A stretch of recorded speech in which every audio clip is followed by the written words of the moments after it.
Beastmaster, bab 253 sampai dengan 254. Bab 253 korban terbesar sebenarnya adalah aku. Tidak apa-apa bersikap sopan di saat seperti ini.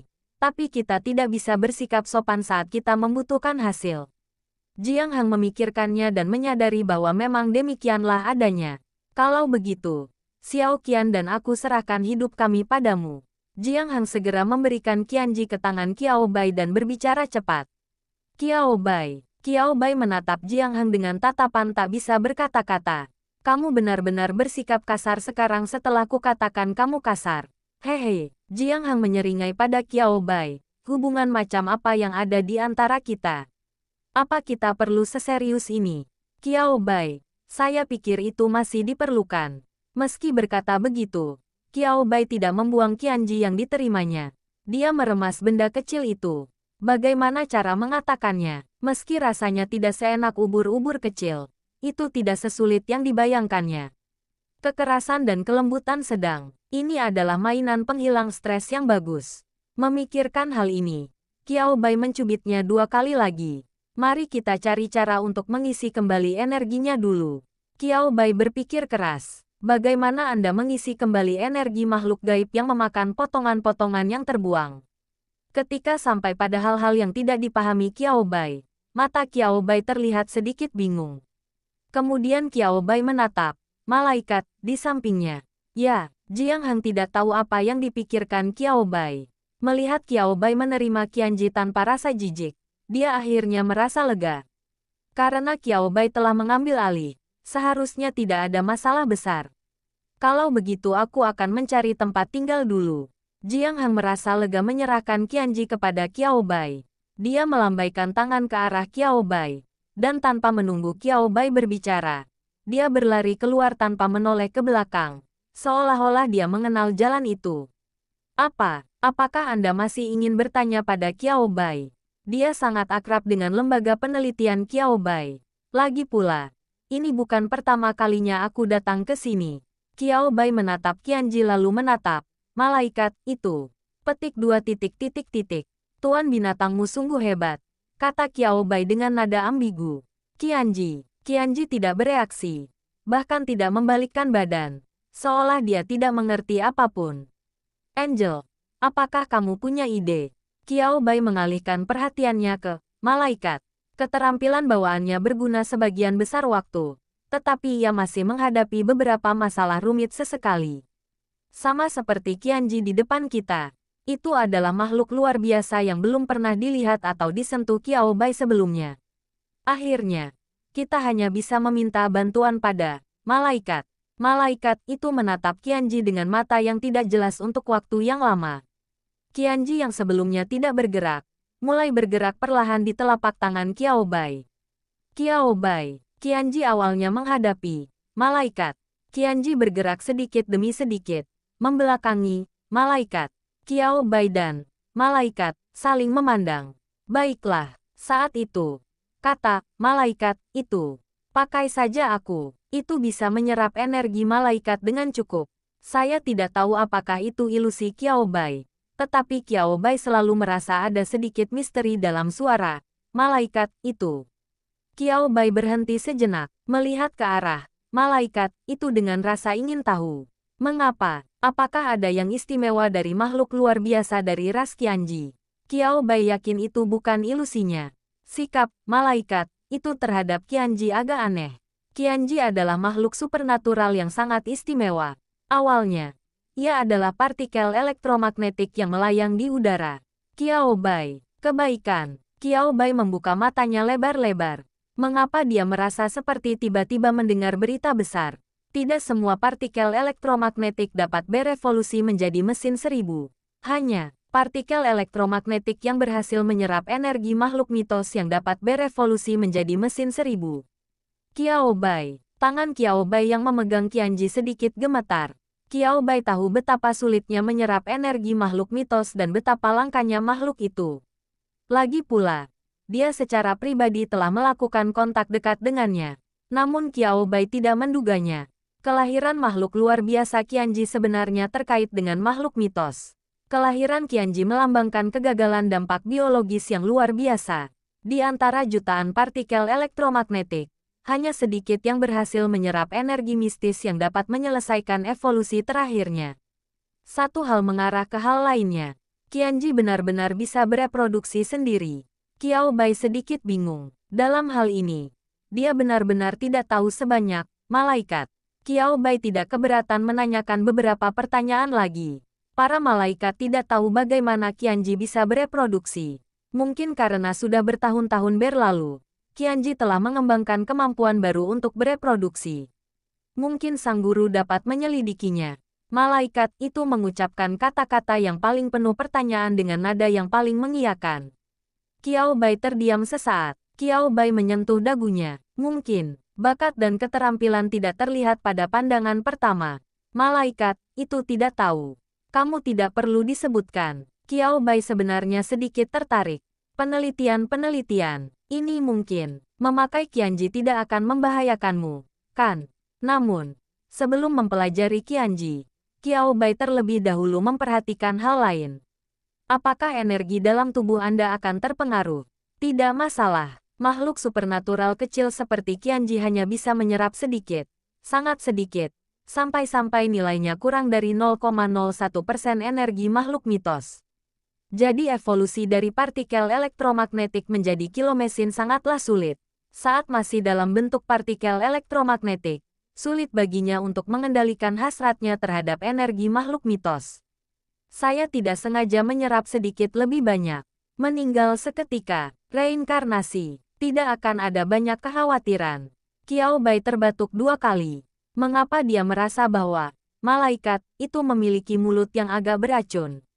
Qiao Bai menggelengkan kepalanya. Sudahlah, tidak penting. Sebenarnya, hal itu tidak berpengaruh pada malaikat itu, dan justru bermanfaat bagi Qianji. Qiao Bai dengan hati-hati menempatkan Qianji di kepala bundar malaikat itu. Kelihatannya agak bulat. Faktanya, saat Anda memakainya, bentuknya lurus, dan masih ada lengkungan di bagian atas yang cenderung datar. Setidaknya Qianji tetap berdiri kokoh di kepala malaikat itu dan tidak terjatuh. Qianji yang telah berbalik dan menghadapi malaikat itu dengan pantatnya, tidak pernah menduga hal ini. Dalam sekejap mata, saya ditempatkan di kepala malaikat. Qianji begitu marah hingga dia hampir melompat di tempat. Kemudian, ketika Jiang Heng kembali, dia melihat Qianji yang tadinya lesu, berusaha melompat dan menyerang kepala malaikat itu dengan tatapan penuh keyakinan. Namun, Qianji dan malaikat tampaknya terhubung oleh rantai tak terlihat. Qianji sama sekali tidak bisa melompat keluar dari telapak tangan malaikat itu. Tidak, kepalanya. Melihat pemandangan ini, Jiang Heng tidak dapat menahan diri untuk memperlambat sedikit langkahnya.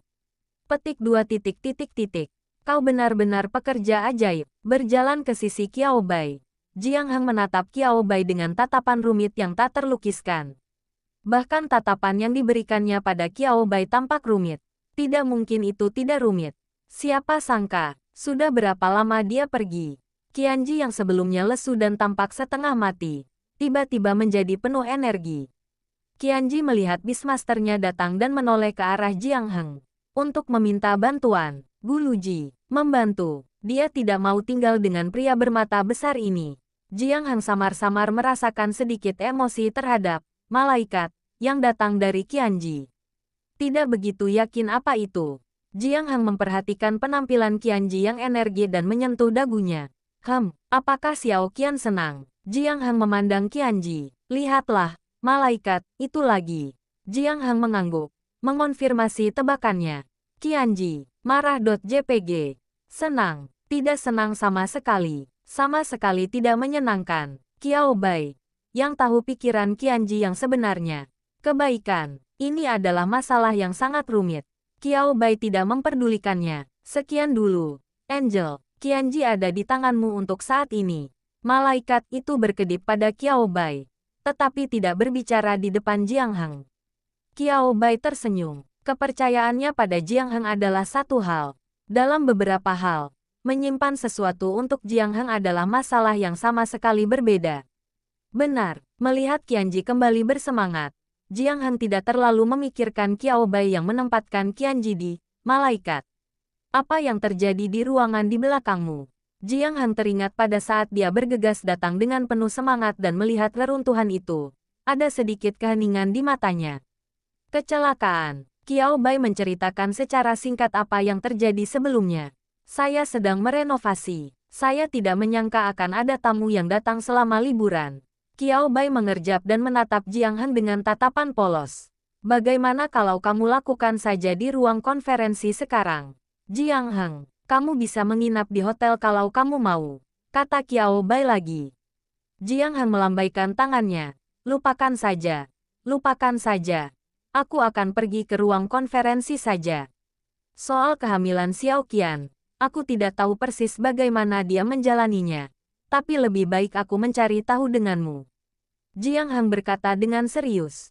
Meskipun Qiao Bai selalu tampil sangat baik, tak terkalahkan. Tetapi siapa yang tahu apakah akan ada kecelakaan kali ini? Lagi pula, kondisi Xiao Qian saat ini sangat istimewa. Jadi tidak baik membiarkan Qiao Bai tinggal sendirian. Tambahkan dia. Jadi ada seseorang yang menyaksikan apapun yang terjadi. Berapa hari yang dibutuhkan untuk memperbaiki rumahmu? Jiang Heng mengerutkan kening dengan sedih ketika membayangkan bahwa ia mungkin harus tinggal di lingkungan ruang konferensi yang tidak layak huni selama 10 hari atau setengah bulan. Ini tentu saja tidak mungkin. Hal yang benar untuk dilakukan adalah mendesak Qiao Bai untuk mempercepat pembangunan. Baru 2 hari ini, Qiao Bai melirik ke arah guru yang telah membuat janji dengannya. Bersedia mengeluarkan uang. Bangunan diperbaiki dengan sangat cepat. Seperti Qiao Bai, dia langsung menghabiskan uang untuk menyewa tim konstruksi Beastmaster untuk membantunya. Kecepatannya beberapa kali lebih cepat dari pekerja biasa. Tentu, harganya pun naik beberapa kali lipat. Qiao Bai, penggantian biaya. Itu saja, Jiang Heng tinggal sementara di lembaga penelitian Qiao Bai, dan mengikuti Qiao Bai setiap hari, membantunya. 2 hari kemudian, di dalam lembaga, Jiang Heng mengikuti Qiao Bai dan menyerahkan kepadanya peralatan yang dibutuhkannya dengan sangat terampil. Setelah menyerahkannya, mata Jiang Heng linglung sejenak. Tidak, Jiang Heng melihat hewan peliharaan Qiao Bai melompat-lompat di lembaga penelitian. Lalu lihatlah Qianji yang sedang diamati oleh Qiao Bai. Jiang Heng menunjukkan ekspresi bingung. Saya sedang berlibur. Bukan. Mengapa saya merasa seperti telah mengubah pekerjaan saya? 2 hari ini, Qiao Bai sebenarnya tidak menghabiskan banyak waktu di lembaga penelitian untuk mempelajari dan merenungkan Qianji. Qiao Bai bukanlah ilmuwan gila. Dia memiliki rencana dan penelitiannya sendiri. Lakukan selangkah demi selangkah. Qiao Bai akan menggunakan waktu luangnya untuk menemani hewan peliharaannya dan melatihnya bersama. 1 atau 2 jam sehari dihabiskan untuk mempelajari Qianji dan energi yang dibutuhkan oleh Qianji. Tidak banyak. Pada hari pertama, Jiang Heng mengikuti Qiao Bai secara sadar, dan kemudian secara tidak sadar ia mulai membantu Qiao Bai. Hari ini adalah hari ketiga. Qiao Bai tidak mengatakan apa-apa, hanya melirik, dan Jiang Heng mampu mencapai pemahaman diam-diam dengan Qiao Bai. Jiang Heng meragukan hidupnya. Cari saja tempat lain untuk bekerja. Masih belum ada uang yang bisa dihasilkan. Mungkin dia harus menginvestasikan beberapa juta pada akhirnya. Jiang Heng, saya korban terbesar. Aku akan berdiri. Jiang Heng, setelah menyadarinya, mengepalkan tinjunya. Ekspresinya menunjukkan jati dirinya. Aku benar-benar tidak bisa mendengarkan Qiao Bai lagi. Iluminator, kata Qiao Bai. Bagus. Jiang Heng baru bereaksi setelah dia setuju. Jiang Heng, sudahlah, teruslah bergerak. Qiao Bai bersedia membantu, dan dia sudah berutang budi padanya. Jiang Heng dan Qiao Bai bekerja sama dengan baik.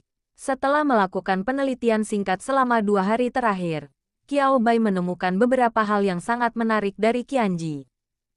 Partikel elektromagnetik. Sungguh menarik bahwa sesuatu seperti ini benar-benar dapat menyerap energi khusus dan menjadi makhluk supernatural yang istimewa. Qiao Bai mengatakan ini dengan tulus, dengan nada emosional. Menarik, sangat menarik. Sumber makanan pertama Qianji jelas bukan bait-bait terbuang yang melayang di jaringan. Saya menduga itu adalah partikel elektromagnetik yang melayang di udara. Tidak apa-apa selama Qiao Bai tidak mengatakan apa-apa. Sungguh mengejutkan ketika dia membuka mulutnya. Jiang Heng, apakah ini benar atau salah? Jiang Heng membuka matanya lebar-lebar dan menatap Qiao Bai. Prototipe Qianji. Atau lebih tepatnya, sebelum menyerap kekuatan luar biasa, itu juga merupakan partikel elektromagnetik. Qiao Bai melepaskan bom lainnya. Jiang Heng, yang sama sekali tidak menyadari masalah ini, berkata, "Hah." Mata Jiang Heng yang besar dan berkedip-kedip dipenuhi kebingungan.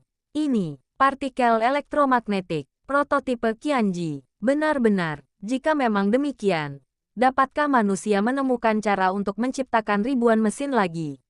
Sulit, Qiao Bai sekilas melihat pikiran Jiang Heng, dan dia berkata dengan nada yang sangat tegas.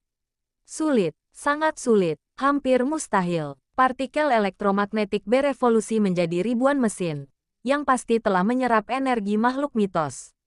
Bisakah manusia mengendalikan dan menggunakan energi ini dengan bijak? Tidak bisa. Dengan cara yang sama, manusia tidak dapat mengembangbiakkan spesies 1000 mesin secara artifisial. Karena mereka awalnya adalah partikel elektromagnetik, bahkan setelah memperoleh kekuatan luar biasa dan menjadi mesin 1000, mereka masih dapat menyerap partikel elektromagnetik di udara. Digunakan untuk mengisi kembali energi yang kurang. Jiang Heng tidak patah semangat dengan penyangkalan Qiao Bai sebelumnya. Ia hanya menatap Qiao Bai dengan rasa ingin tahu. Bab 254. Tidak mungkin. Tidak mungkin. Lalu mengapa Xiao Qian tidak menyerapnya? Qiao Bai berkata bahwa tubuh Xiao Qian kekurangan energi setelah dia hamil, kan? Mengapa tidak menyerap? Qianji tidak akan mencari kematian. Bukan. Bukannya ia tidak ingin menyerapnya dengan cara ini, tetapi karena tubuhnya telah mematikan kemampuannya untuk menyerap partikel elektromagnetik. Mata kecil, tanda tanya besar. Saya sedang berbicara tentang Jiang Heng sekarang. Jiang Heng merasa sepertinya ada masalah di mana-mana. Sebenarnya, kau tidak akan terlalu mengerti meskipun aku menjelaskan terlalu banyak.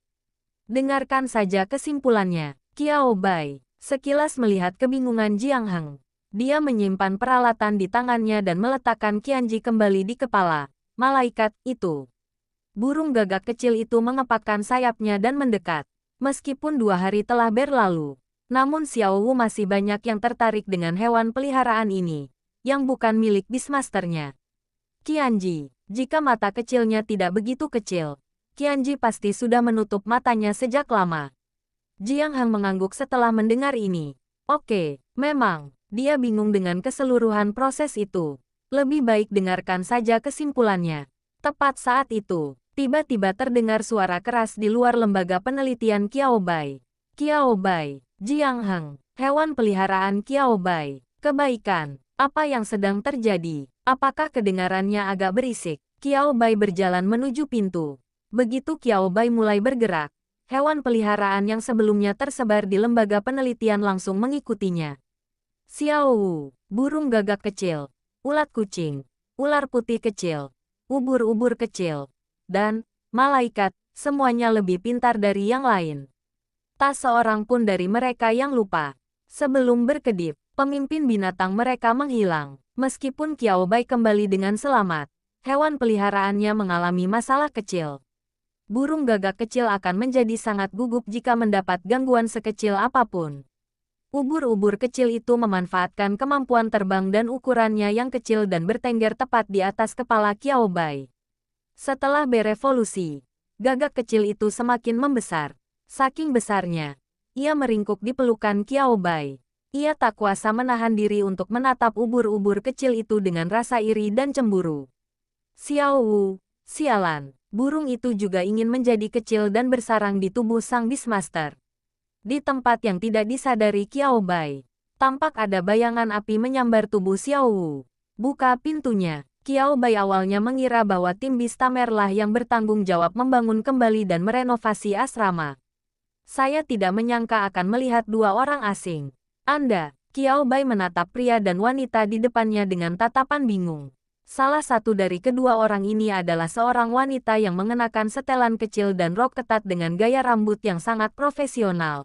Dan yang lainnya adalah seorang pria yang tampak seperti pengusaha yang cerdik. Qiao Bai, Bagaimana kombinasi aneh seperti itu bisa terjadi? Yang pertama kelihatan seperti sekretaris atau semacamnya, sedangkan yang kedua adalah pebisnis yang cerdik, negosiator, tipe orang yang menjalankan tugas untuk bos. Siapa kamu? Qiao Bai berdiri di pintu dan mengusap dahinya, merasa bahwa masalah akan datang. Apa yang paling dibenci Qiao Bai adalah masalah. Anda pasti Profesor Qiao Bai. Pria itu melangkah maju dan menatap Qiao Bai dari atas ke bawah. Kedengarannya seperti dia menghormati Qiao Bai dengan memanggilnya seperti itu. Faktanya, tidak ada sedikit pun rasa hormat dalam tatapannya terhadap Qiao Bai. Qiao Bai tidak bisa menahan senyum. Sekali lagi, itu menarik. Sudah lama dia tidak bertemu dengan orang sebodoh itu. Lalu, Qiao Bai menyilangkan tangannya, seolah-olah dia sama sekali tidak tersinggung oleh kata-kata atau tatapan orang itu. Dia menatap laki-laki yang berbicara di depannya dengan ekspresi tenang. Pria yang sama sekali tidak menduga reaksi Qiao Bai. Apakah kamu tidak marah tentang ini? Jika dia tidak mengikuti rutinitas itu, tindakan dan pengaturannya selanjutnya akan sedikit merepotkan. Memikirkan tugas yang diberikan oleh atasan, yakni ketua. Pria itu kejam. Dia melangkah maju, mengangkat dagunya, dan bersikap arogan. Saya Wei Yunping, manajer proyek Donghua Group. Saya di sini untuk membahas akuisisi jantung mekanik.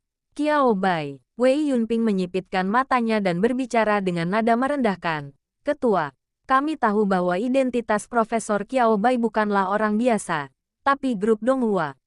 Dia tidak menyelesaikan kata-katanya, namun ancamannya jelas terlihat. Qiao Bai tersenyum. Tanda tanya besar muncul di wajah Jiang Heng. Ada keterkejutan yang tak terlukiskan di matanya.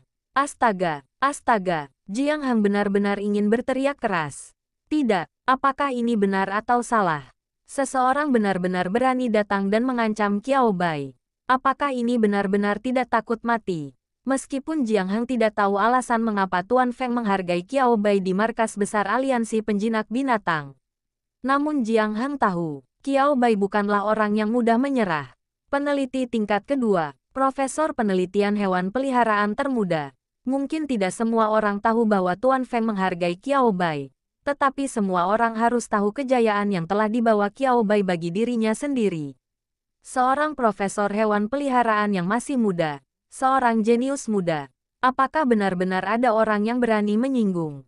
Jiang Heng tidak sabar untuk mengeluarkan ponselnya dan mencari dengan cermat untuk mengetahui apa grup Donghua ini. Dan ketua mereka, apakah ada yang salah dengan otaknya? Hah, apa kau mengancamku? Wei Yunping berhenti bicara. Tetapi Qiao Bai langsung bicara. Wei Yunping tampak sedikit malu ketika niatnya terungkap. Ada pula sedikit gertakan gigi yang tak terlukiskan. Tidak, beberapa hal memang tidak pantas untuk dipertanyakan. Tidak bisakah kau mengerti, mengapa kamu harus mengatakannya? Artinya berubah ketika Anda mengucapkannya keras-keras. Qiao Bai mengerti ekspresi Wei Yunping, tetapi dia tidak mempedulikannya. Karena kau berani mengancamku, kenapa kau masih mengharapkanku untuk menjaga sikapku? Qiao Bai tersenyum dan menatap mata Wei Yunping. Ekspresi Wei Yunping tampak sedikit kaku. Ada juga rasa marah dan malu yang tak terlukiskan. Tetapi meskipun kau mengancamku, aku akan tetap memberitahumu. Mustahil. Dua kata dingin Qiao Bai mendarat dengan keras. Kau. Tatapan mata Wei Yunping berangsur-angsur menjadi dingin. Dan suaranya sedingin es. Jangan menolak bersulang dan kemudian minum penalti. Sangat mudah bagi grup Donghua untuk berurusan dengan Anda.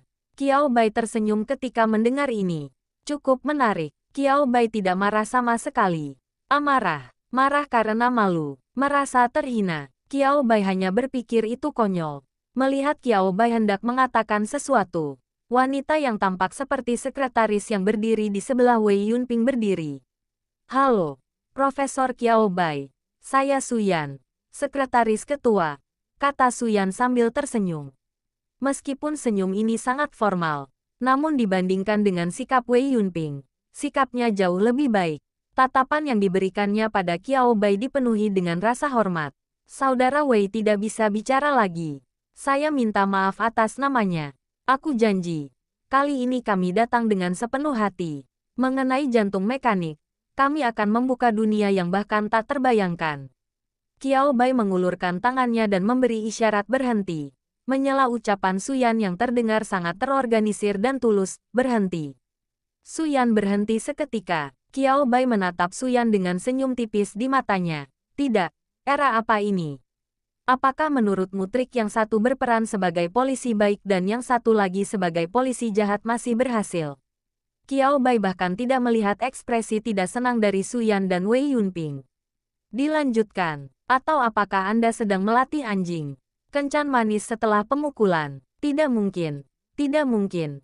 Tidak ada seorang pun yang menganggapku muda, bodoh, dan mudah diganggu, kan? Kata Qiao Bai dengan nada terkejut. Tetapi sebenarnya tidak ada keterkejutan sama sekali dalam nadanya. Ini adalah trik yang digunakan pada Wei Yunping dan Suyan. Qiao Bai dapat dikatakan mampu melihat menembus segalanya. Wei Yunping dan Suyan. Keduanya menggerakkan badannya beberapa kali. Mereka sebenarnya ingin saling memandang. Tetapi di depan Qiao Bai, melihat setengah senyum Qiao Bai, mereka merasa seolah-olah pikiran batin mereka terekspos secara telanjang di depan Qiao Bai. Perasaan ketika rahasiamu terbongkar sama tidak nyamannya dengan telanjang di siang bolong. Profesor Qiao Bai, percayalah pada ketulusan kami. Kami tidak bermaksud seperti yang Anda katakan, kata Suyan dengan susah payah. Mendengar ini, Qiao Bai tidak dapat menahan senyum lagi, yang membuatku jengkel dan mencoba membuatku membiarkan amarah menguasai otakku. Yang satunya lagi sepertinya orang baik.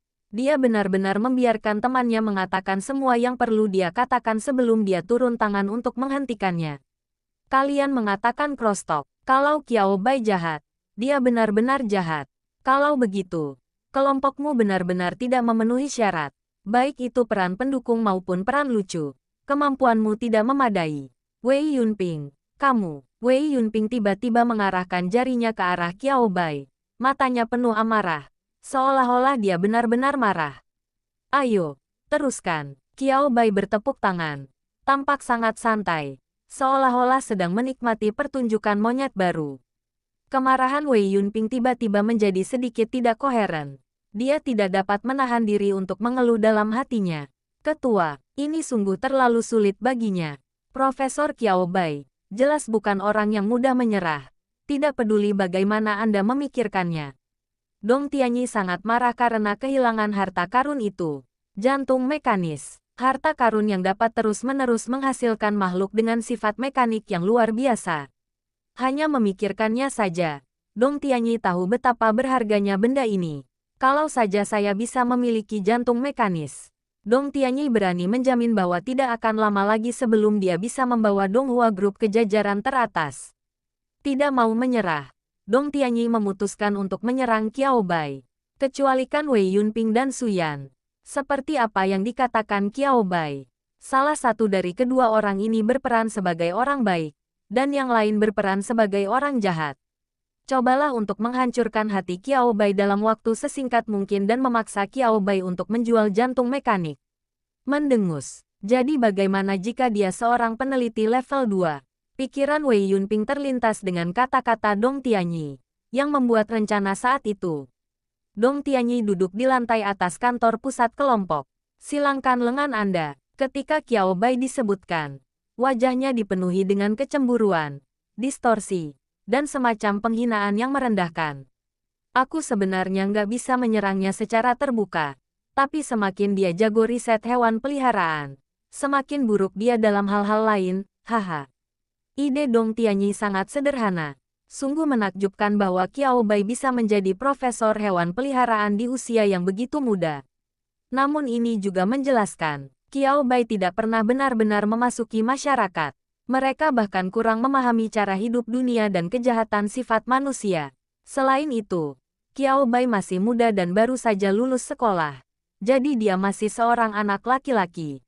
Sedikit intimidasi. Berikan sedikit keuntungan lagi. Meskipun Dong Tianyi tidak terlalu bersedia melakukan ini, bagaimanapun juga, identitas Qiao Bai ada di sana. Dia tidak bisa melangkah terlalu jauh.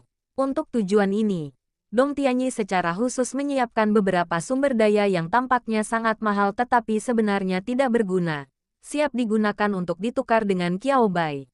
Wei Yunping tidak yakin dengan rencana Dong Tianyi. Bos membayar upah. Dia adalah antek bosnya. Dia melakukan apapun yang dikatakan bosnya. Bahkan berperan sebagai orang jahat pun tidak akan menjadi masalah besar. Sebaliknya, Wei Yunping diam-diam melirik Su Yan di sebelahnya. Dan ekspresi orang itu bahkan lebih jelek darinya. Wei Yunping tahu alasannya tetapi tidak ingin mengatakan apapun. Keduanya kini menghadapi rintangan berat dengan Qiao Bai. Berikutnya, Qiao Bai memperhatikan tindakan mereka dan berkata, "Enyahlah." Qiao Bai melangkah maju dan menatap mereka dengan mata dingin. "Apapun yang ingin kau lakukan, keluarlah." Suara Qiao Bai baru saja jatuh. Hewan peliharaan di belakang Qiao Bai semuanya mulai bergerak. Burung gagak kecil itu mengembangkan sayapnya. Api merah keemasan menyebabkan suhu ruang luar ini meningkat tajam. Serangga kucing-kucing itu mengayunkan tentakel bayangannya yang gelap. Mengayunkannya dengan ganas di belakang Qiao Bai dengan taring dan cakarnya yang terbuka.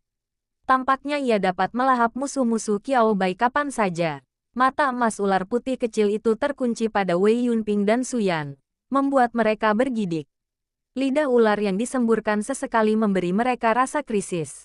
Ubur-ubur kecil itu mengayunkan 8 tentakelnya yang berwarna-warni.